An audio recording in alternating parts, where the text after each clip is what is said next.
ពិធីសម្ដែងសម្ដាលនិងសួរសុខទុក្ខប្រជាពលរដ្ឋនៅឃុំជ្រនោកស្រុកកំពង់លែង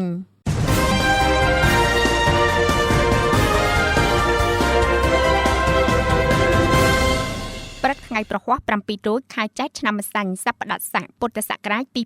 2569ត្រូវនឹងថ្ងៃទី9ខែមេសាឆ្នាំ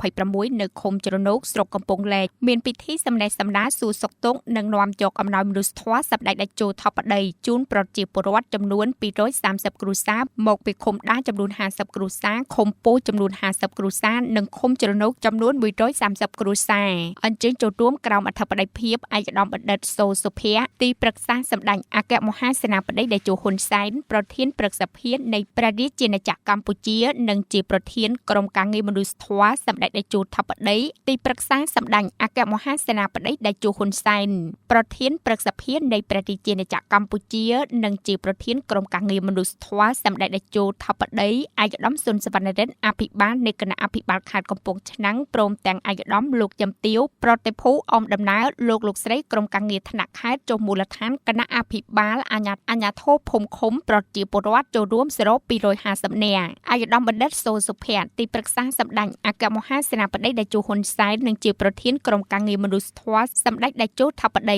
បានមានមតិសម្ដែងសម្ដាលនិងពំនាំការផ្ដាំផ្ញើសួរសុខទុក្ខពីសំណាក់សម្ដេចឯកឧត្តមលោកចំទាវដែលតែងតែយកចិត្តទុកដាក់ចំពោះប្រជាពលរដ្ឋគ្រប់រូបជាពិសេសប្រជាពលរដ្ឋដែលងាយរងគ្រោះដោយមិនទុកនរណាម្នាក់ចោលឡើយជាក់ស្ដែងអំណោយមនុស្សធម៌ត្រូវបានចែកជូនដល់គ្រួសារមកពីឃុំចំនួន3ឃុំជ្រនោកចំនួន130គ្រួសារឃុំដាចំនួន50គ្រួសារឃុំពោធិ៍ចំនួន50គ្រួសារតែមួយគ្រួសារទទួលបានសារ៉ុងមួយនិងថវិកាចំនួន20000រៀលផងដែរ